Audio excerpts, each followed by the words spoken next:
Hi guys, untuk korang yang menggunakan Action Cam daripada DJI, Action 3, Action 4 ataupun Action 5, okay, bila kita beli sama ada standard combo ataupun adventure combo, kita akan dapat case macam ni, case standard daripada DJI.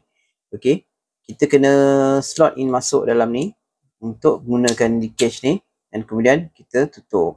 Tapi masalahnya satu kat sini adalah bila kita nak tukar bateri, oh memang sangat susah. Kita kena buka ni dulu, kita kena keluarkan balik, alright, kita kena keluarkan balik, baru kita boleh akses di tempat bateri ni untuk kita tukar.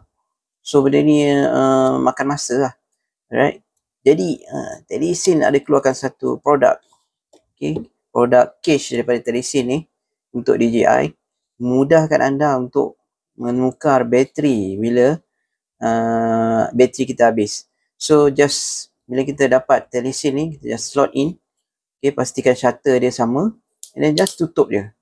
So mudah kan, sangat mudah. Bila kita nak tukar bateri, kita just buka ni and then kita dapat terus akses ke bateri. Kita boleh tukar terus bateri tanpa mengeluarkan kamera. Jadi kamera tu tak adalah calar ke apa kan. So just tukar macam ni and then dusting.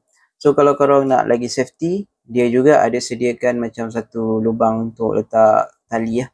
Tali untuk securekan benda ni. So kamera korang tak akan jatuh lah. Right. Okay, dapatkan link di bawah.